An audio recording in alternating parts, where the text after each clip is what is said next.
कोई नहीं पढ़ के आया क्या?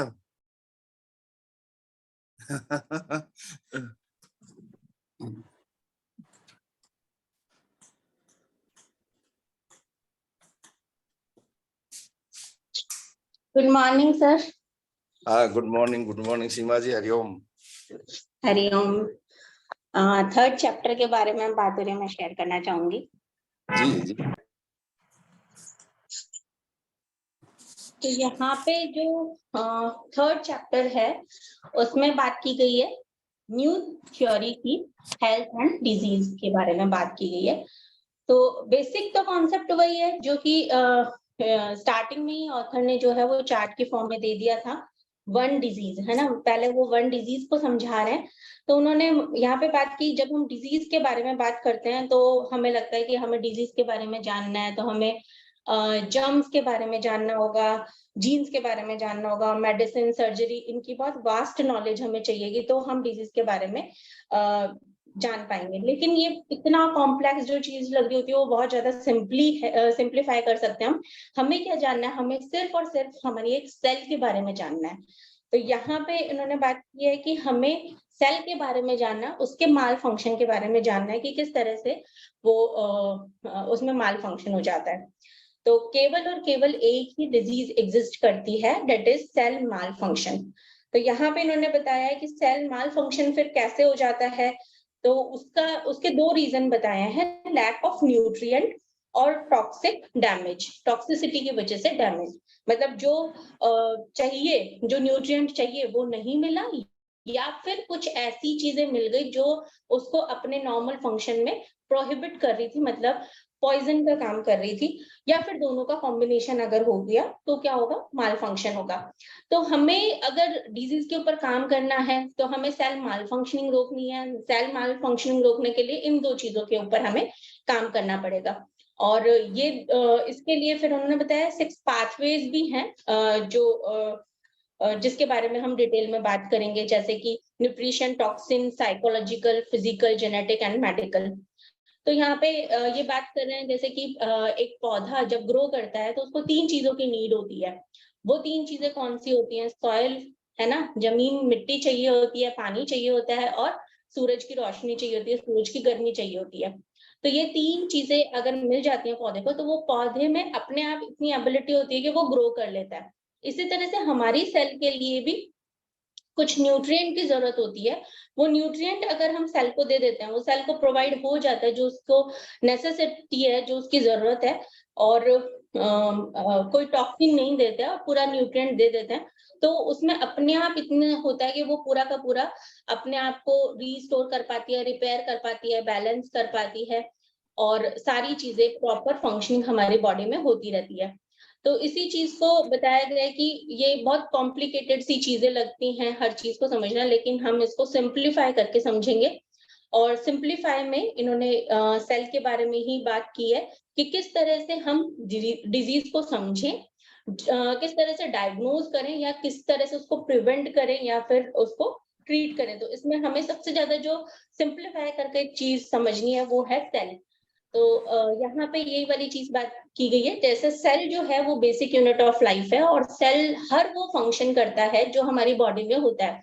मतलब बहुत सारे ऑर्गेनिज्म तो सिंगल सेल ऑर्गेनिज्म होते हैं, यूनिसेलुलर होते हैं, तो वो उसमें भी सारे काम हो रहे होते हैं, मतलब डाइजेशन, रेस्पिरेशन, सारी चीजें हो रही होती है जो एक ह्यूमन बॉडी में भी हो रही होती है। तो वो सारी चीजें, मतलब हर एक सेल वो सारे काम कर सकती है। और हमारी जो बॉडी बनी होती है वो ट्रिलियन ऑफ सेल से बनी हुई होती है। तो 75 ट्रिलियन सेल जो है वो बताया गया, जिसमें 200 डिफरेंट टाइप ऑफ सेल्स होती हैं, जैसे कि nerve cell, blood cell, muscle cell, bone cells, ETC वगैरह। और हर एक सेल वो फंक्शन कर रही होती है। और सेल, जैसे कि अभी पिछले सेशन में पीयूष भाभी ने डिस्कस किया था, ग्रुप ऑफ सेल जो है वो टिश्यू बना रही होती है। हर एक सेल का एक पर्टिकुलर काम है कि वो सारे काम करने के, क्योंकि अब हमारी बॉडी जो है वो मल्टी सेलुलर है, बहुत सारी सेल्स है। तो कुछ सेल्स ने कुछ काम अपना डिस्ट्रीब्यूट कर लिया, कुछ काम, मतलब पूरे काम जो है ना, पूरी बॉडी के जो फंक्शन है वो डिस्ट्रीब्यूट हो गए। तो हमारी ये जो सेल्स हैं वो मिलके एक क्या बना देंगी, टिश्यू बना देंगी। और ये टिश्यू जो है वो पर्टिकुलर फंक्शन कर रहा होगा, है ना। और फिर जो है जैसे मस्कुलर टिश्यू बन गया, नर्वस टिश्यू बन गया, है ना, और वो टिश्यू मिलके जो है वो पर्टिकुलर ऑर्गन बनाएगा और वो पूरा ऑर्गन सिस्टम बनके वो काम हो रहा होगा। तो अल्टीमेटली अगर देखा जाए तो प्रॉब्लम जहां पे होगी वो सेल में होगी, सेल में प्रॉब्लम होगी तो माल फंक्शनिंग होगी, तो वो एक सेल प्रॉपर तरीके से जो उसको काम करना था वो नहीं कर पाएगी।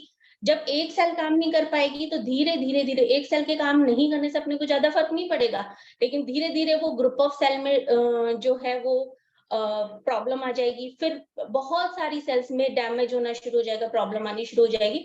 तो मतलब वो जो है वो डिजीज का रूप जो है वो ले लेगा, मतलब वो पूरी तरह से बॉडी बैलेंस नहीं हो पाएगी, रिपेयर नहीं हो पाएगी, डैमेज होनी शुरू हो जाएगी। तो फंडामेंटल कॉन्सेप्ट जो है डिजीज का वो बहुत सिंपल है, जिसको साइटोपैथी बोला गया है। साइटो मीनिंग सेल और पैथी मीन्स डिजीज। तो मतलब जो भी अगर कॉमन रूप से देखा जाए तो पूरा का पूरा ये है कि सेल में डिजीज होती है तो हमारी बॉडी जो है वो डिजीज हो जाती है हमारी बॉडी में। तो यहाँ पे रीजन वही है, दो रीजन जो बात कर रहे थे। अब यहाँ पे बात हुई कि बहुत कई बार हम कॉम्प्लेक्स चीज की बात करते हैं, कॉम्प्लेक्स चीजों में जैसे कि हम कहते हैं बहुत जेनेटिक प्री डिपोजिशन की हमने बात की, या बैक्टीरियल वायरल इन्फेक्शन की बात की, कैंसर की बात की, एड्स की बात की। तो लगता है कि ये बहुत मतलब बड़ी चीजें हैं, इनका कुछ डिफरेंट कॉज होता होगा या डिफरेंट कुछ उसमें चीजें होती होंगी। लेकिन अगर हम इसके रूट कॉज पे जाएंगे ना तो हम देखेंगे कहीं ना कहीं जाके प्रॉब्लम कहाँ से शुरू हो गई, सेल डिजीज से शुरू हुई है। तो एबनॉर्मेलिटीज कहाँ पे आई, सेल में एबनॉर्मेलिटी आई। तो मतलब कौन सी सेल जो है वो एबनॉर्मल हुई है, माल फंक्शन हुई है, लेकिन जो पूरी डिजीज का रीजन है वो एक सेल ही है। तो उसी की वजह से जो है वो लार्ज नंबर ऑफ सेल में माल फंक्शनिंग होती है, सिकनेस फील होता है, पेन फील होता है और लैक ऑफ एनर्जी फील होती है, और धीरे धीरे वो क्रोनिक डिजीज में कन्वर्ट होती चली जाती है। तो यहाँ पे इसी चीज पे एम्फेसाइज किया गया है कि हमें जो समझना है वो सिंप्लीफाई तरीके से सेल को समझना है। फिर टू कॉजेज ऑफ डिजीज में बताया गया कि जैसे सेल्स की हम माल फंक्शनिंग की बात करते हैं उसके मल्टीपल वेज होते हैं। Biochemistry of these malfunctions can be exceedingly complex, मतलब हम इसको समझेंगे तो भी वो बहुत कॉम्प्लेक्स उसमें चला जाता है। डेफिशिएंसी हो रही है तो वो अपना काम पूरा नहीं कर पा रही, तो जो उसको फंक्शन मतलब उसको थमाया गया था फंक्शन की ये काम करना है, वो काम उसने पूरा नहीं किया, टॉक्सिसिटी आ गई, और या फिर दोनों चीजें आ गई, तो फिर वहां पे डिजीज हो गई। तो यहाँ पे इन्होंने बताया कि एक बायोकेमिस्ट हुए थे डॉक्टर रोगर विलियम्स, उन्होंने बताया body cells in general die of two reason, first because they do not get everything they need, जो उनको चाहिए था वो उनको मिला नहीं, दूसरी because they get poison by something they decided do not use. तो ये दो चीजें उन्होंने बताई। तो हमें क्या करना है कि पूरा ध्यान रखना है कि सेल को जो न्यूट्रिएंट चाहिए वो हम न्यूट्रिएंट दे पाए और उनको प्रोटेक्ट कर पाए, पूरा का पूरा जो है वो टॉक्सिसिटी से उसको प्रोटेक्ट कर पाए। इसमें कुछ और भी चीजें बताई गई हैं, डेफिनेटली अगर कोई और शेयर करना चाहता है, अदरवाइज मैं थोड़ा और भी शेयर कर सकती हूँ, क्योंकि यहाँ पे कुछ पर्टिकुलर डिजीज के बारे में भी बताया गया कि जैसे एग्जाम्पल लेके समझ लो कि ALD के बारे में उन्होंने बताया कि ये एक जीन से रिलेटेड इनहेरिटेड डिजीज है, जिसमें उन्होंने बताया कि एक मूवी भी बनी है लोरेंजोस ऑयल, इसमें पर्टिकुलर फैटी एसिड जो है वो बहुत ज्यादा हो जाता है, जिसकी वो ज्यादा जो हो जाता है एक पर्टिकुलर प्रोटीन की डेफिशिएंसी हो जाती है, जिसकी वजह से वो फैटी एसिड ज्यादा हो जाता है। तो अब क्या हुआ, उसको वहां पे बताया कि जो लोरेंजोस के पेरेंट्स थे वो उसको क्या कर रहे थे, वो उसको वो पर्टिकुलर कुछ ऑयल्स का मिक्सचर दे रहे थे, जिससे कि वो उस फैटी एसिड को कंपनसेट कर पाए, मतलब अच्छा मतलब फैटी एसिड कम हो जाता है उसमें, तो फिर वो lower level of the offending fatty acid को वो उसको कंपनसेट करता है। तो उसकी वजह से मतलब यहाँ पे भी क्या देखा, यहाँ पे भी एक तरीके की डेफिशिएंसी ही देखी ना, उसकी वजह से ही पूरी डिजीज हुई थी, सारी कहानी हुई थी। तो दूसरी बात उन्होंने एंथ्रेक्स के बारे में बताया कि किस तरह से वो सेल मैलफंक्शन से रिलेटेड है। फिर हम स्ट्रेस को यहाँ पे बता रहे हैं, स्ट्रेस जो है वो भी क्या है, कुछ particular excessive natural chemical body में रिलीज कर देता है जो कि टॉक्सिक होते हैं, जिसकी वजह से न्यूट्रिएंट जो है वो लॉस हो जाता है, डिप्लीट हो जाते हैं, जिसकी वजह से अगेन हम वही 2 कारण पे पहुंच गए, डेफिशिएंसी और टॉक्सिसिटी पे। तो ये वाली सारी चीजें मतलब यहाँ पे ये 3 चीजों को बहुत डिटेल में बताएंगे। पहली बात कि रीजन जो है वो सेल माल फंक्शनिंग है, और एक ही डिजीज है जो सेल माल फंक्शन है। 2 कारण हैं जो कि डेफिशिएंसी और टॉक्सिसिटी है, उसको डिफरेंट डिफरेंट एग्जांपल लेके समझाया गया है। फिर आगे पाथवे के बारे में डिटेल में बात करेंगे। Thank you. सीमा जी बहुत शानदार एक्सप्लेन किया, बहुत अच्छा लगा, बहुत अच्छा लगा। यानी अपने बिजनेस में एसटीपी है, तो इसमें सेल टोटली किल सेल पे डिपेंड है। अगर आपका सेल स्वस्थ है तो हम स्वस्थ है। बहुत अच्छा लगा आपको सुन के। अब मैं श्याम सुंदर जी टेलर को आमंत्रित करूंगा। टेलर सर, आपका हाथ खड़ा था पहले। सर मैं जो बताना चाह रहा था सीमा मैम ने कवर कर दिया पूरा, धन्यवाद। अच्छा अच्छा, ठीक है सर, धन्यवाद बहुत बहुत। साकेत सर, अब बताओ। बहन भाई दोनों बहुत अच्छा बोलेंगे। बहन भाई चूंकि भाई बोलेगा। हेलो, आई थिंक सारा ही कवर हो चुका है जो आज हमें पता करना था, बट फिर भी उन्हीं चीज़ों को हम रिपीट ही कर रहे हैं ऑब्वियसली।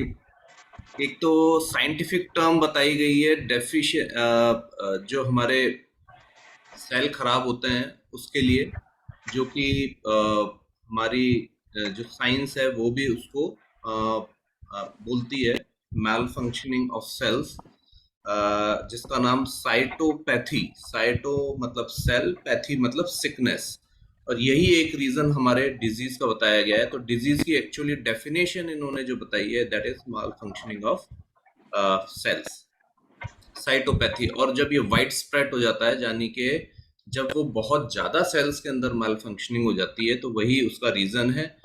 और वापस से इसी चीज को कि फर्क नहीं पड़ता कि वो किस वजह से है या कौन सी डिजीज है, यहाँ तक कि जेनेटिक डिजीज। देविका मंगले अपने आप को म्यूट कर सकते हैं प्लीज, आपका बार बार अनम्यूट हो रहा है, थैंक यू। तो जो बात कही है कि इससे फर्क नहीं पड़ता कि वो डिजीज कितनी घातक है या कितनी छोटी है। एक हम जुकाम खांसी की बात कर सकते हैं जो छोटे से सीजन में हो जाता है, तो वहां पे कुछ डिफरेंट तरीके की सेल्स, जो 200 सेल्स हैं उनमें से मैल फंक्शनिंग हो रही है, जिनकी यूनिट जो है आपस में जुड़ के एक हमारा ऑर्गन बना रही है या टिश्यूज बना रही है। और यहाँ तक कि जब जेनेटिक के लिए भी सीमा ने जो भी एग्जाम्पल देके बताया कि जेनेटिक कोई डिजीज अगर हमें पता लगती है तो उसका पर्टिकुलर मीनिंग ये है कि वो किसी पर्टिकुलर टाइप की जो डेफिशिएंसी है उसको बार बार क्रिएट कर रहा है या टॉक्सिसिटी क्रिएट कर रहा है। If we address those toxicity या डेफिशिएंसी, केवल यही हो सकता है कि कई बार हम कहते हैं कि यार ये तो हमारे जेनेटिक ये प्रॉब्लम है कि हम मोटे होते ही हैं टाइप्स, या बाल झड़ते ही हैं हमारे, तो या फिर हमारे स्किन है जो कुछ उस तरीके की हो जाती है, ड्राई हो जाती है समथिंग। तो उसको अगर हम एड्रेस कर लेते हैं, तो वो जो टॉक्सिसिटी या डेफिशिएंसी है उसको हम अगर एड्रेस कर लेते हैं तो हम उसको बहुत डिले कर सकते हैं। यानी कि वो बीमारी जो उसकी वजह से होने वाली है उसको हम बहुत ज्यादा डिले कर सकते हैं और हेल्दी बहुत लंबे समय तक रह सकते हैं। इसके अंदर जो एग्जाम्पल है उसको कवर किया हुआ है। इवन स्ट्रेस के लिए भी ये चीज बताई है, क्योंकि स्ट्रेस जो है वो एकदम से ऐसा लगता है कि यार ये किसी बीमारी से रिलेटेड तो क्या ही होगा, लेकिन स्ट्रेस की वजह से कोई बीमारी होना या फिर बहुत ज्यादा, तिलक जी ने एक बार बीच में एक सेशन भी लिया था कि कौन कौन से हमारे हार्मोन रिलीज होते हैं, डोपामिन और कई सारी चीजें, तो वो सारे की सारी चीजें भी एक तरीके से क्या है, केमिकल फॉर्म में अंदर हमारे कुछ चीजें रिलीज करती है। उनको नेचुरल केमिकल्स बोलते हैं बॉडी के, जो कि अगर ज्यादा हायर लेवल हो जाते हैं तो वो टॉक्सिक हो जाते हैं। अब उन टॉक्सिसिटी को हम अगर एड्रेस कर लेते हैं तो we are able to address even stress जैसी बीमारी, जो कि अदरवाइज किसी और एक्सटर्नल इफेक्ट की वजह से हमें लगता है कि शायद नहीं होती है। तो वो बार बार इसी चीज पे जोर देने की कोशिश कर रहे हैं कि जो ये बीमारियां हैं वो एक ही है, अलग नहीं है। अब एक उन्होंने जो डॉक्टर्स किस चीज पे काम करते हैं उसको बताया, सिम्टम्स वर्सेस वन डिजीज, कि डॉक्टर इन्होंने रेमंड फ्रांसिस ने तो सिंप्लीफाई करने की कोशिश की है कि एक ही डिजीज है, लेकिन अगर हम सिम्टम्स पे जाएं तो हजारों लाखों सिम्टम है जिनके ऊपर डॉक्टर्स की जो थ्योरी है वो काम करती है। वो थ्योरी क्या काम करती है कि अलग अलग सेल्स के मैल फंक्शन से हमें अलग अलग तरीके के सिम्टम्स क्रिएट होते हैं। और जो हमारी वेस्टर्न सोसाइटी है, इसको उन्होंने बोला सिम्टम सिम्टमोलॉजी, यानी कि जो सिम्टम के ऊपर काम करती है वो सारी चीजों के ऊपर। तो डॉक्टर्स जो है उनको एक तरीके से एक्सपर्टीज ये है कि जो अलग अलग सिम्टम्स को डिफरेंशिएट कर पाए और उस डिफरेंशिएशन को एक नाम दे पाए बीमारी का, वो एक तरीके से डॉक्टर्स की एक्सपर्टीज जो है इस पे काम कर रही होती है। और यही होता है ऑब्वियसली, लेकिन वो कब काम कर रही है? जब हम बीमार हो चुके हैं। देखो, हम वापस से घूम के हमारे उसी चीज पे आ गए कि हम लोग काम कर रहे हैं कि सेहतमंद रहें, और डॉक्टर्स का काम है बीमार हो जाएं और उसके सिम्टम्स सारे के सारे अपीयर पूरे एकदम ब्राइट तरीके से हो जाएं तो डॉक्टर्स के पास जाएं। लेकिन डॉक्टर्स के पास जाने से एक चीज ये है कि उनके पास जो नॉलेज है वो उस सिम्टम को एड्रेस करने की कोशिश करती है। इनफैक्ट हम वायरल डिजीज और ये आ जाती है तो डॉक्टर खुद भी कहते हैं ये वाली बात कि यार इसका कोई सॉल्यूशन नहीं है, हम सिम्टम्स को एड्रेस कर रहे होते हैं उस समय कि बुखार ज्यादा ना हो जाए, ये ना हो जाए, ना हो जाए, जिसकी वजह से और डिजीज हो जाए। तो यहाँ पे जितनी भी बात कही है वो ये है कि जो सिम्टम्स डायग्नोज होते हैं उसके बेसिस पे हमारा जो मेडिकल साइंस है काम करती है, लेकिन उसको अंदर रूट में या उसका जो कारण है हम उसमें जाने की यूजुअली कोशिश नहीं कर रहे होते। और यहाँ पे जो हम हैं कोशिश करेंगे जो आगे के चैप्टर्स हैं कि हम कैसे, अभी नेक्स्ट टॉपिक में कि हेल्थ क्या है, और हेल्थ के अंदर बाद में वापस वही बात बता रहे हैं कि अगर हमारे सेल्स हेल्दी हैं तो हम बीमार हो ही नहीं सकते। और सारे के सारे, चाहे वो एलर्जी हो, फैटिग हो, एक्ने हो, पेन हो, कोल्ड हो, फ्लू हो, सारी की सारी चीजें जो हैं हमारे अभी इनमें गड़बड़ इसी की वजह से होती है। लेकिन जो डॉक्टर्स हैं वो इनके ये सारे के सारे सिम्टम्स देख के इलाज कर रहे होते हैं। So I think this is all. Back to host. Saket ji बहुत ही अच्छा एक्सप्लेन किया, आप बहन भाई दोनों, मजा आ गया। अब मेरे को हैंडरेज कोई दिखाई नहीं दे रहा, तो मैं तिलक सर को इनवाइट करूंगा। तिलक सर, आप प्रकाश डालें आके। नमस्कार, थैंक यू पांडे जी। सभी को नमस्कार, एक बार फिर से सुप्रभात। जैसे हम गीता पढ़ रहे थे तो कुछ ही बातें बार बार घूम घूम के सामने आ रही थी ना। मैं ही सब में हूँ, सब मुझ में है, कर्म सकाम कर्म निष्काम कर्म। इसी तरीके से जब ये किताब अपन पढ़ रहे हैं तो लगातार लगातार 1 डिजीज 2 कॉजेज 6 पाथवेज सेल्स, सारा का सारा अपने को, जैसे पांडे जी ने बोला, एसटीपी एसटीपी एसटीपी, तो पूरी बुक जिन चीजों के अराउंड घूम रही है वही बातें हैं। थोड़ा थोड़ा अपन इनको अच्छी क्लैरिटी लेने के पॉइंट ऑफ व्यू से जब समझेंगे तो 1 डिजीज का मतलब बिल्कुल क्लियर है कि एकमात्र बीमारी जो है वो सेल्स के खराब होने का है। सेल्स का जो फंक्शनिंग है वो माल फंक्शनिंग, यानी गलत तरीके से वो जब काम करने लग जाते हैं वो बीमारी है। सभी बीमारियों का मूल वही है। उसके बाद जो 2 कॉजेज की बात हुई, टॉक्सिन्स और न्यूट्रिशन की डेफिशिएंसी की, तो वो हमको पता ही है, हमने इनको तो बहुत बार डिटेल में पढ़ा है, समझा है। जो थर्ड बात है 6 पाथवेज, तो 6 पाथवेज में जब हम बात करते हैं तो एक पाथवेज के नाम से मैसेज जो हमारे को मिलता है, एक अंडरस्टैंडिंग, क्या बोलूंगा कि थोड़ी अस्पष्ट सी जो एक पिक्चर बनती है पाथवेज क्या होंगे, तो हमको ये समझ में आता है कि ये वो रास्ते हैं जिनसे चलकर हम अपनी हेल्थ को अच्छा कर सकते हैं, या ये हमारी हेल्थ को अच्छा करने में हेल्प करेंगे, जिनके ऊपर हम चलेंगे तो, या जिनको फॉलो करेंगे। लेकिन ये पाथवेज से यहाँ पर मतलब सिर्फ और सिर्फ इतना ही नहीं है। पाथवेज से मतलब यहाँ पर ये है कि सारे पाथवेज किस तरीके से हमारी हेल्थ को इफेक्ट करते हैं, वो भी बात पैरेलली साथ में है।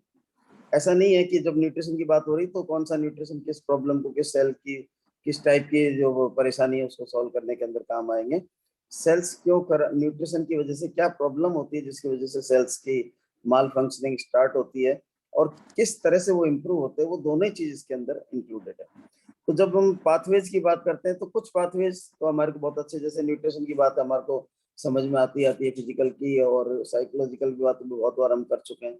और जो 2 पाथवेज लास्ट में है, जेनेटिक और मेडिकल, उनके बारे में थोड़ा सा बात बहुत कम होती है।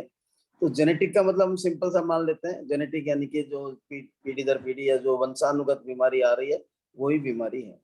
जबकि यहाँ पर ऑथर हमारे को जेनेटिक से मतलब ये बता रहा है कि जो जीन्स है ना, ये हमारे जीवन का या बॉडी का एक ब्लूप्रिंट है।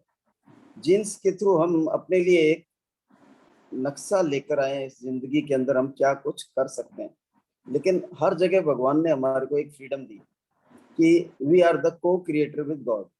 हम हर जगह अपनी असीमित दिमाग की जो क्षमता है उसका इस्तेमाल कर सकते हैं।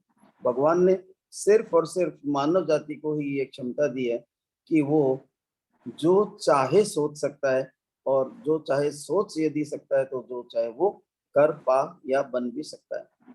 तो ये जो असीमित क्षमता है वो जीन्स के बारे में हमको ये बताती है कि जीन्स जो है वो एक बीज है जो कुछ चीजें अपने साथ में इंक्लूड किए हुए है। लेकिन अगर किसी बीज को खाद, पानी, धूप, हवा हवा ये सब चीजें नहीं मिलेगी तो क्या वो बीज कभी फूटेगा?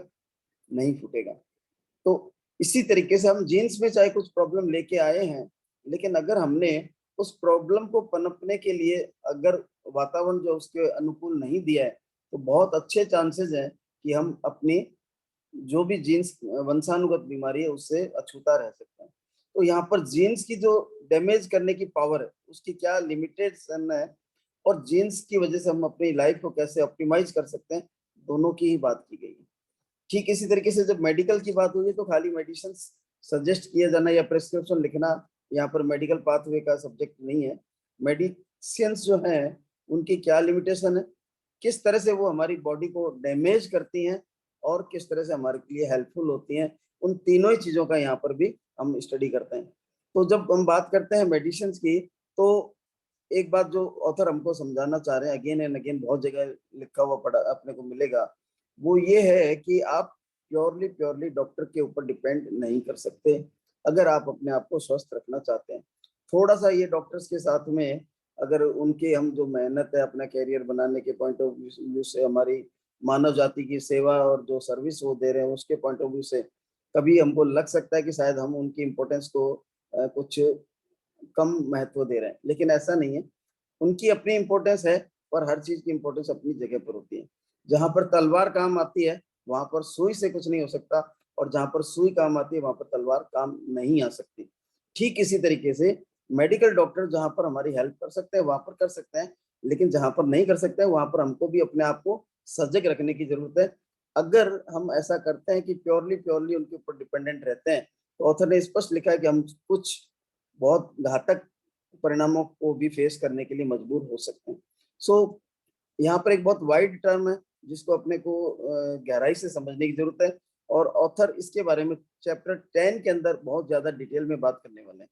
तो जहां तक हम वहां तक हम पहुंचे, वहां तक हमको अतिवादी नहीं बनना है कि डॉक्टर कुछ नहीं है, या न्यूट्रिशन ही सब कुछ है, या टॉक्सिन्स रिमूवल ही सब कुछ है, या हेरिडिटरी सब कुछ है। कहीं पे भी अतिवादी नहीं होना है। सब चीजों की लिमिटेशन है और सब चीजों का ऑप्टिमाइजेशन हम अपने लिए कर सकते हैं। सो मैं समझता हूँ कि अब मेरे ख्याल से इस चैप्टर के अंदर कुछ ज्यादा बात बची नहीं है। फिर भी फिजिकल और साइकोलॉजिकल दो जो पार्ट बचे हैं उनके ऊपर अगर चाहें तो अपन कल बात कर सकते हैं, अदरवाइज हम कल नया चैप्टर भी ले सकते हैं या इस चैप्टर को रिवाइज कर सकते हैं, जैसा भी जो होस्ट है मेंटोर्स हैं डिसाइड करें। And over to you Pandey ji, thank you very much. Thank you, बहुत अच्छा बोल रहा है सर आपने, मजा आ गया। अब मैं विवेक सर को इनवाइट करूंगा। विवेक सर, अब मैं आशीर्वाद स्वरूप दो शब्द बोले।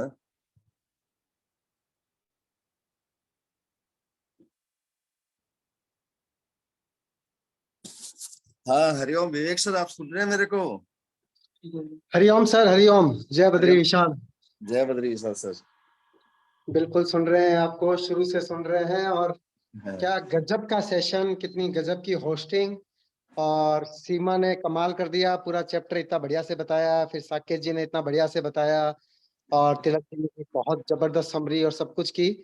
तो मुझे तो फीलिंग यही लगी कि अपन लोग कितने ज्यादा कृतज्ञ हैं भगवान के लिए, तो हम अपनी प्रार्थना में कहते हैं सब चीजों के लिए, लेकिन एमवे के लिए, कि एमवे के कारण से ये सब चीजें आप लोगों को लग रहा होगा जो एमवे के अंदर हैं कि नई बात नहीं है। आपको इतनी वर्ल्ड की बेस्ट सेलिंग किताब की लगभग सारी बातें पता हैं, और जो हेल्थ पिलर की बात अपन करते हैं 4 पिलर्स की, वही सब बातें की हुई है, वही सारी चीजें हैं। तो मतलब एक वापस से आपके विश्वास को कितना बल मिलता है। और बहुत अच्छे तरीके से सब लोग किताब पढ़ रहे हैं, बहुत ज्यादा अच्छी बात है। और मेरा के लिए खुद के लिए विशेषकर मैं बहुत खुश हूँ कि इतनी अच्छी बातें सुनने को मिल रही है, उसको अप्लाई करने को मिल रही है।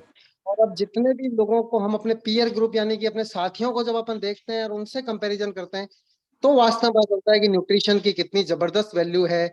सेल की वैल्यू की बात कर रहे हैं, आज पांडे जी को आप देखो कितने खुश है, स्किन चमक रही है, कितना सब कुछ बढ़िया, कोई परेशानी नहीं किसी तरह की, है ना। 68 ईयर्स की एज के अंदर इतनी एक्टिव लाइफ, इतना सब कुछ, तो वो बहुत सारा इस किताब के अंदर जो बताया है, साइकोलॉजिकल चीजें, फिजिकल चीजें, वो सारे पाथवेज तो है, साथ साथ के अंदर जो सबसे ज्यादा इंपॉर्टेंट बात तो किस चीज की है, न्यूट्रिशन की।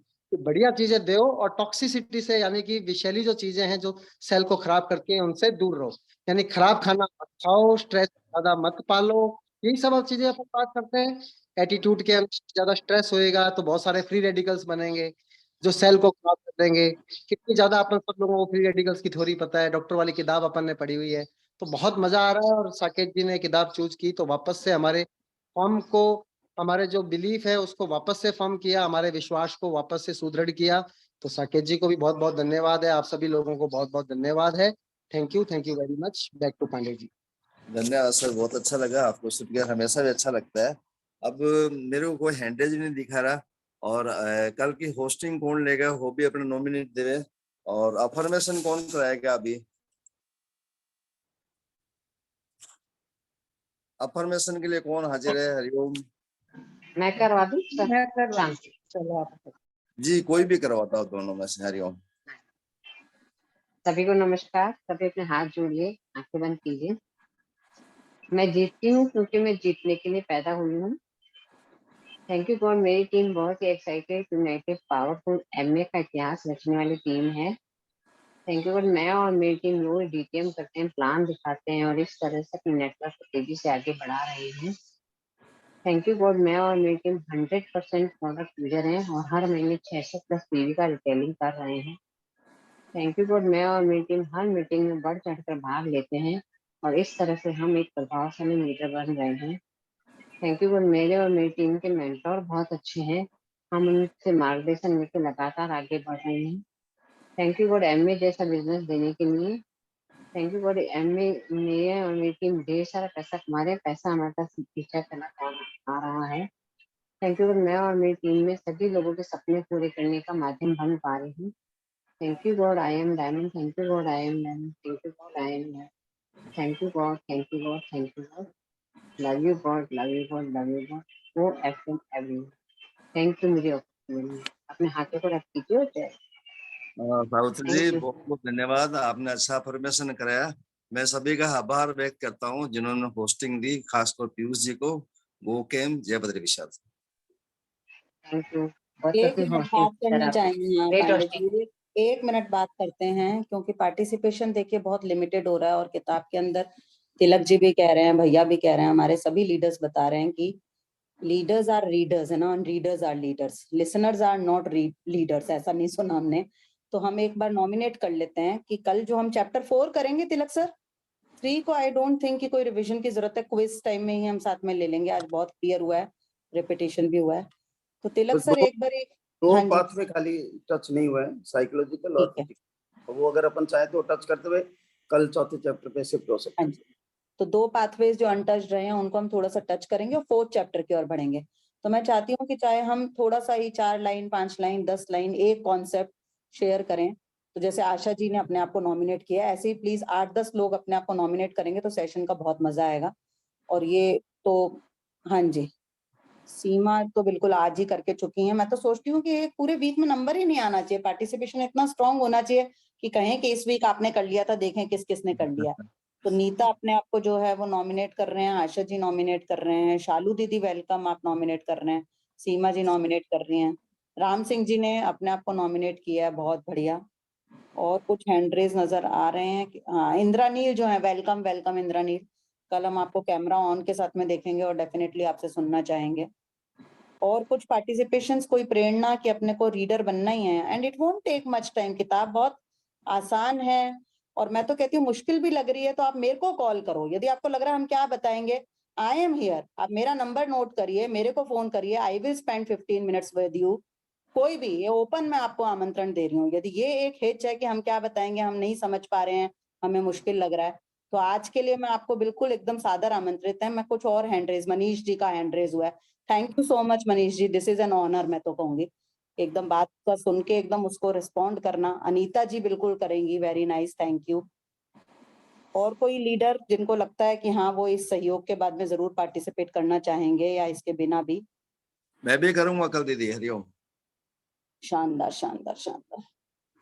ठीक है, तो कल के लिए हमारे पास में 10 पार्टिसिपेंट्स हैं। कोई भी, और कल की होस्टिंग कौन करेंगे एक बार बोल करके बता दीजिए। ज्योति जी करेंगे, ठीक है, ज्योति जी जो है वो भी कल पार्टिसिपेशन करेंगे। कुछ और हैंड रेज नजर आए हैं।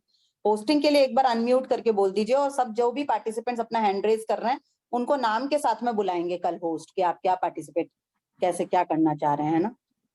मैं होस्टिंग कर लेती हूँ, शांति, या कोई और करना चाहता है? हाँ जी, यदि कोई और करना चाहे तो यू आर मोस्ट वेलकम। शांति दीदी एक बार आप प्लीज जल्दी से नाम लिख सकें तो बहुत अच्छा होगा, है ना, जिन जिन ने अपने को नॉमिनेट किया आज।